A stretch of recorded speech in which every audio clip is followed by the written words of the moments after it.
नमस्कार। मैन्युफैक्चरिंग एक ऐसा शब्द जो आम जनता में ये है कि ये बिजनेस की सबसे पराकाष्ठा वाला शब्द है। और जो मैन्युफैक्चरिंग करने लगता है या जो मैन्युफैक्चरिंग करना जान जाता है वो बहुत पैसे कमाता है। इन चीज़ों का फायदा बहुत सारी चीज लोग उठाते हैं। बहुत सारे लोग ऐसे हैं जो आपसे कई सारी मैन्युफैक्चरिंग के नाम पे कई सारी मशीनें कई सारी चीज़ों को सेल करते हैं और फिर आपका एक्सपीरियंस बहुत खराब होता है। अगर आप ऐसी चीज़ों से जूझ चुके हो या ऐसी चीज़ों का एक्सपीरियंस कर चुके हो तो ज़रूर कमेंट करना। लेकिन मैं यहाँ ये भी नहीं कहूँगा कि लॉन्ग टर्म में मैन्युफैक्चरिंग करना नुकसानदायक है।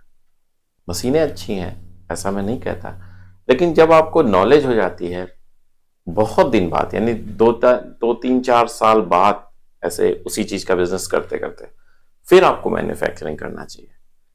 शुरू में क्यों नहीं करना चाहिए? अगर आपने शुरू में ही मैन्युफैक्चरिंग की, आपका लॉस हुआ, तो आप फिर भविष्य में कभी बिजनेस स्टार्ट नहीं करोगे मैन्युफैक्चरिंग का, जो कि है अच्छा, लेकिन शुरू में अगर आपने स्टार्ट किया तो आपको बहुत खराब एक्सपीरियंस होगा।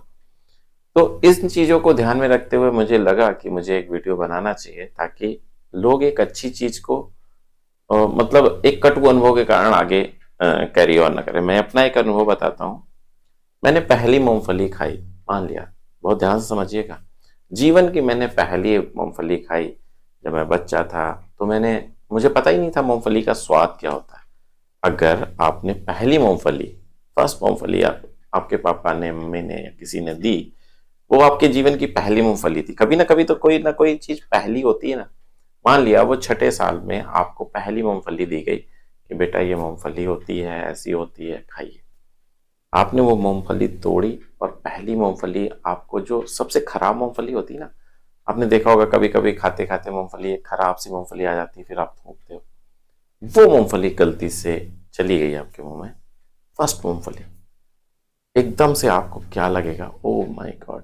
आप थूकोगे, क्योंकि आप 5 6 7 8 साल के हो, थूकोगे, फिर उस चीज से आपको नफरत हो जाएगी। फिर आप जीवन में वो मूंगफली नहीं उठाओगे। मूंगफली के नाम से चिढ़ हो जाए, अरे मुझे अच्छी नहीं लगती। क्यों? क्योंकि आपको सही चीज का टेस्ट आया ही नहीं था, पहली मूंगफली खराब हो गई। तो और उस जात से नफरत हो जाएगी, अरे यार ये चीजें तो बहुत खराब होती हैं, मुझे नहीं खानी मूंगफली। मैंने ये उदाहरण इसलिए आपको दिया क्योंकि ये बहुत इंपॉर्टेंट उदाहरण था आपकी मैन्युफैक्चरिंग के लिए। जब आप मैन्युफैक्चरिंग करने चलते हो, आपको ना तो वर्कर का अनुभव होता है, ना उस मशीन के बारे में पता होता है, ना आपको किसी चीज के बारे में पता होता है।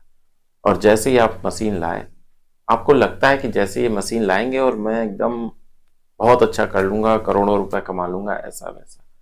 जब मशीन लगाते हो आप, तो क्या होता है? सबसे पहले तो मशीन नहीं चलाना आता है, सही चीज आप निकाल ही नहीं पाते प्रोडक्ट।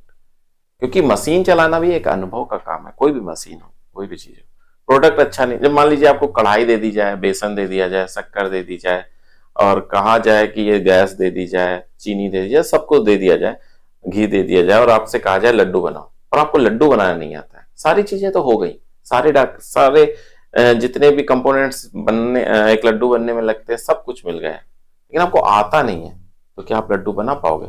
नहीं बना पाओगे। खराब से लड्डू बनाओगे, कोई टाइट बना दोगे या ऐसे बनाओगे जो आसानी से फूट जाते होंगे। यही हाल होता है जब आप मैन्युफैक्चरिंग करने जाते हो बिना नॉलेज के। तो आपके साथ सारी चीजें तो पहले महंगी मिलेंगी, मशीन भी महंगी मिलेगी, उसके जितने भी कंपोनेंट्स हैं, यानी जो उस प्रोडक्ट को बनाने में लगने वाले रॉ मटेरियल हैं, वो महंगे मिलेंगे। और आप जब मैन्युफैक्चरिंग करोगे तो वो प्रोडक्ट बहुत खराब होगा। आप सोचो, फर्स्ट टाइम आप लड्डू बनाओ, सब कुछ आपको दे दिया गया, आपने सोचा लड्डू बनाएंगे, लड्डू बनाओ, तो क्या आपके लड्डू उस हलवाई के लड्डू के बराबर के बन पाएंगे, या उस हलवाई के बराबर कंपटीशन कर पाओगे? नहीं कर पाओगे। मार्केट में जैसे वो लड्डू लेके जाओगे, कोई पूछेगा नहीं। ऐसे ही जब आप अपनी उस मशीन के थ्रू कोई प्रोडक्ट बनाते हो और मार्केट में ले जाते हो, तो कोई पूछता नहीं, और आपका महंगा भी प्रोडक्ट होता है। फिर आप घर आते हो, बहुत परेशान हो जाते हो, फ्रस्ट्रेटेड हो जाते हो, अरे यार अब क्या होगा, तो मेरा घाटा हो गया। ये दशा आती ही आती है उस हर नए नए मैन्युफैक्चरर के साथ जो नई मैन्युफैक्चरिंग करने जा रहा है। तो मैं आपको बहुत सरल भाषा में समझा रहा हूं। अगर आपको सरल भाषा लग रही हो तो जरूर कमेंट्स करना कि हाँ मुझे अच्छा लग रहा है, ऐसे ही समझाइए। मैं चाहता हूं कि हर वो व्यक्ति समझ सके जो किसी भी स्तर का हो। बहुत सारे स्तर के लोग वीडियो देखते हैं, बहुत सारे इंटेलिजेंट, फिर उससे कम, उससे कम, उससे कम, उससे कम। तो मैं हर उस छोटे समझ वाले तक ये वीडियो पहुंचाना चाहता हूं कि वो फंसे ना, उसका पैसा ना बर्बाद हो, और वो समझ सके कि क्या नुकसान है। मैं ये नहीं कह रहा हूं कि मैन्युफैक्चरिंग से फायदा नहीं है, लेकिन शुरू में नहीं है। अब मैं अपना एक उदाहरण दे देता हूँ, फिर आगे की बात करते हैं। बहुत इत्मीनान से बात करेंगे। मैं ये उस फिराक में नहीं हूँ कि जल्दी जल्दी से सब कुछ मैं बता दूं।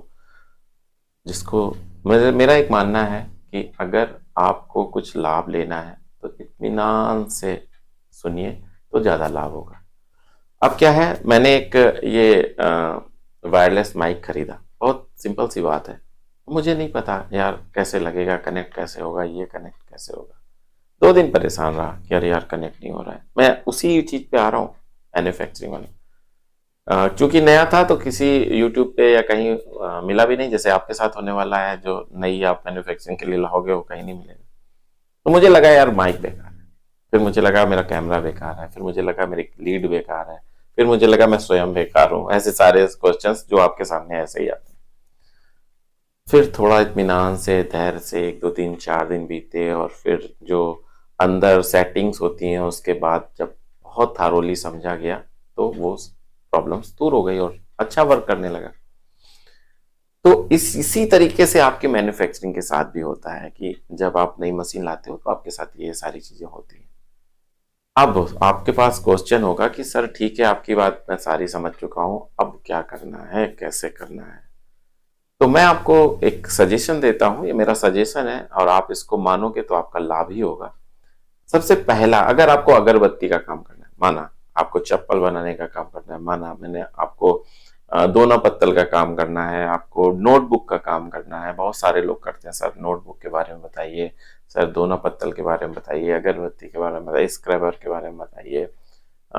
सारी चीजों के बारे में पूछते हैं जो यूट्यूब पे चलती है। तो अगर आपको इनमें से कोई भी काम करना है या आपके दिमाग में इसके अलावा भी कोई काम चल रहा है, तो मैं हमेशा ये आपको रिकमेंड करूंगा कि एकदम से काम स्टार्ट करने में मशीन वगैरह मत खरीदो। शुरू में आप वो प्रोडक्ट खरीदो जो आप बनाना चाहते हो, उसको मार्केट में जाके रेट टू रेट, जिस रेट पे आपने खरीदा उसी रेट पे बेचने की कोशिश करो। अगर आप रेट टू रेट बेच लेते हो, अगर आप उसका पैसा वापस ले आते हो, अगर आपको लगता है कि हाँ मैं बेच लूंगा, मुझे समझ में आ गई है बात, 1 2 15 20 दिन आप ऐसे बेचो। जब आप सेल्स में अच्छे हो जाओ, जब आपको ऑर्डर्स दिख जाए कि हाँ भाई ऑर्डर मिल रहे हैं, फिर आप इस तरीके की चीजों पे जाओ। जब आपको ऑर्डर मिलने लगे, जब आपका पैसा वापस आने लगे, क्योंकि मैं क्या बताना चाहता हूँ, किसी भी बिजनेस में 2 पहलू होते हैं। एक मैन्युफैक्चरिंग पहलू होता है, एक उसको सेल्स में पहलू होता है। 2 चीजें होती हैं, एक पूरा का पूरा फील्ड है बनाने की, और एक पूरी की पूरी फील्ड है सेल्स की। पूरा पूरा अलग अलग है दोनों। जैसे ही आप मैन्युफैक्चरिंग की तरफ जाते हो, आपके साथ तब भी होगा जब आप अच्छी 3 4 5 साल आपने किसी चीज की ट्रेडिंग की, और उसके बाद जब आप मैन्युफैक्चरिंग करोगे तो भी ये समस्या सामने आएगी। तो जब आप मैन्युफैक्चरिंग की तरफ जाते हो, तुरंत आपका पूरा ध्यान जो सेल्स में लगा होता है, जो आप स्ट्रेटजी बनाते हो अपने प्रोडक्ट को बेचने के लिए, आप स्कीम्स निकालते हो, कस्टमर को कैसे समझाना है, इस पर एक व्यूज रखते हो, अपनी पूरा पूरा मतलब चक्रव्यूह बनाते हो, वो सारा का सारा मैन्युफैक्चरिंग में शिफ्ट हो जाता है। फिर आप ध्यान रखते हो अरे यार कारीगर आज नहीं आया, फिर आप ध्यान आता है यार जो सामान है, रॉ मटेरियल, उसके दाम बढ़ रहे हैं। फिर आपको लगता है यार ये सामान ही नहीं मिला। मान लीजिए यार लड्डू बनाना है, सब कुछ है, और कहीं से ये हो गया कि यार सिलेंडर की शॉर्टेज है, सिलेंडर नहीं मिल रहा है, तो लड्डू बन जाएगा? नहीं बनेगा। सारी चीजें होते हुए भी अगर एक छोटी सी चीज की कमी है मार्केट में तो वो नहीं होगी। तो ये सारी फेस जब आप करते हो तो आपका सारा ध्यान जो होता है वो मार्केटिंग से हटके सीधा सीधा मैन्युफैक्चरिंग पे आ जाता है, जिसका परिणाम ये होता है कि आपके मैन्युफैक्चरिंग करने वाला प्रोडक्ट तो निकलने लगता है, लेकिन सेल्स में आप ढीले होने लगते हो। फिर जब सेल्स में ढीले होते लगते हो तो इधर क्योंकि आपने पूरा सेटअप बना रखा है, आपके प्रोडक्शन तेजी से होने लगा है, तो आपका जो स्टॉक है वो बढ़ने लगता है, और एक टेंशन आने लगती है कि भाई ये स्टॉक कब तक मैं रखूंगा, मुझे तो बेचना है ना। पर डे अगर 1000 पीस बन रहा है तो मुझे 1000 पीस बेचना है ना। फिर एक दबाव आता है, क्योंकि वो पूंजी भी तो फंस रही है जो आप प्रोडक्शन कर रहे हो। फिर एक दबाव आता है, फिर आप गलत सलत डिसीजन लेने लगते हो, अपने माल को बहुत ज़्यादा बेतहाशा उधार देने लगते हो, आपकी पूंजी मार्केट में फंसने लगती है। फिर जब पूंजी मार्केट में फंसती है तो फिर आप बहुत बहुत प्रेशर में आ जाते हो और आखिरी में जाके धंधा बंद कर देते हो। फिर कहते हो कि यार मैन्युफैक्चरिंग में दिक्कत है। ये सब करने के बाद अगर मैं आपको अभी समझा रहा हूं कि सबसे पहले ट्रेडिंग करो, फिर बड़े ही सातिराना तरीके से दोनों तरफ नजर रखते हुए मैन्युफैक्चरिंग करो। मैं तो कहता हूं जॉब वर्क में काम कराओ। एक और मार्केट में है जो बहुत कम लोगों को पता होता है, जॉब वर्क। मैन्युफैक्चरिंग का एक दूसरा फेस भी है, बिना मशीन खरीदे, बिना रॉ मटेरियल के आप जॉब वर्क करो। अब आप कहोगे ये कैसे? बिना मशीन खरीदे, बिना लेबर के आप जॉब वर्क करो। कई सारे ऐसी इंडस्ट्रीज हैं, कई सारे ऐसे लोग हैं जो आपके लिए प्रोडक्ट बनाते हैं। उनका काम है, वो अपने ब्रांड से बेचते ही नहीं है, उनका काम है कि इनसे ले लेना, उनसे ले लेना ऑर्डर और उनका प्रोडक्ट बन। जैसे मान मैं आपको समझाता हूँ, देसी घी है ना। देसी घी क्या होता है, बहुत सारी कंपनियां बनाती हैं, नो डाउट बहुत सारी कंपनियां बनाती हैं, और बहुत सारी ऐसी कंपनियां हैं जो अपने ब्रांड से घी नहीं बनाती। वो सभी कंपनियों के पास जाती हैं कि सर, मान लिया मैं नाम नहीं लूंगा, अमुक के पास गए कि बहुत अच्छा ब्रांड है ना, उसके पास गए कि सर मैं मेरा ये ब्रांड है, देखिए मतलब मेरी ये मैन्युफैक्चरिंग है, देखिए टेस्ट कीजिए, ये करिए। आप अपनी क्यूसी, आप अपना यानी क्वालिटी डिपार्टमेंट मेरे यहाँ बैठा दीजिए, मैं प्रोडक्ट बनाऊंगा, आपका क्वालिटी डिपार्टमेंट चेक करेगा और आपकी पैकिंग में मैं माल भर के आपको दे दूंगा। मतलब बहुत लोग राजी होते हैं, बहुत लोग ऐसे ही काम करते हैं। तो इसको कहते हैं जॉब वर्क।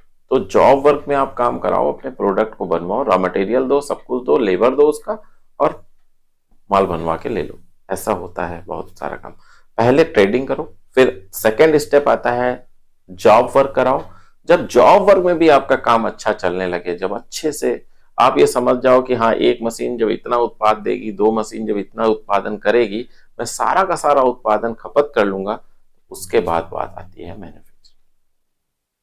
ये सारी चीज अगर आपने ठीक से समझ ली, अगर ये सारी चीज आपने ठीक से जान ली, अगर ये सारी चीजों के आप पारंगत हो गए, तो फिर आपको सफल होने से कोई नहीं रोक सकता। बड़ी आसान भाषा में मैंने आपको समझाया है, बड़े आसान आसान से मैंने उदाहरण दिए हैं, बड़ी आसान तरीके से मैंने समझाने की कोशिश की है मैन्युफैक्चरिंग की डिफिकल्टीज एंड मैन्युफैक्चरिंग के प्रॉफिट्स के बारे में भी। आपको मैंने बताया कि कैसे जॉब वर्क होता है, आपको मैंने बताया कि कैसे ट्रेडिंग होती है, क्या क्या प्रॉब्लम्स आती हैं। ये सारी बातें मैंने आपको बहुत सरल उदाहरणों के साथ बताई हैं।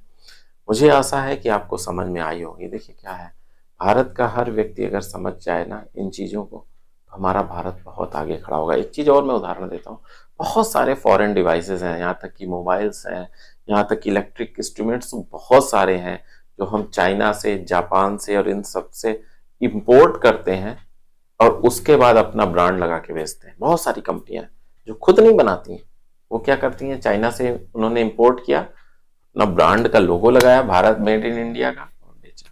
बहुत सारी ऐसी कंपनियां करती हैं। बहुत सारी ऐसी कंपनियां करती हैं जो जापान से माल लाई, उन्होंने अपना ब्रांड का मैन्युफैक्चरिंग लगाई और बेची, और बहुत सारी बनाती भी। तो इस टाइप से जो चीजें होती हैं उनको आप समझो, जानो और आगे बढ़ो। बस इतना ही कहना था। अगर आप आगे बढ़ोगे तो देश आगे बढ़ेगा। एक चीज और बोल दूं कि अगर आप खुद मैन्युफैक्चरिंग नहीं करने जा रहे हो, लेकिन आपके कान में पड़ा है कि यार वो बंदा मैन्युफैक्चरिंग करने की सोच रहा है, वो बंदा ये मशीन खरीदने की सोच रहा है, ये व्यक्ति कुछ नया बिजनेस करने की सोच रहा है, तो उस तक ये वीडियो जरूर पहुंचाओ, जरूर पहुंचाओ। मेरी आपसे रिक्वेस्ट है वो। मैं इसलिए नहीं कह रहा हूँ कि मेरे व्यू बढ़े, मैं इसलिए कह रहा हूँ कि उसके लाखों रुपए बच जाए। मैं इसलिए कह रहा हूँ ताकि वो अवेयर हो जाए। मैं इसलिए कह रहा हूँ कि अगर एक बार उसने खराब मूंगफली खा ली तो जीवन भर वो मूंगफली नहीं खाएगा, जबकि मूंगफली बहुत स्वादिष्ट होती है। समझ में आई ना मेरी बात? बस इतना ही कहना चाहता था। अगले वीडियो तक मैं आपसे विदा चाहता हूँ। तब तक के लिए नमस्कार।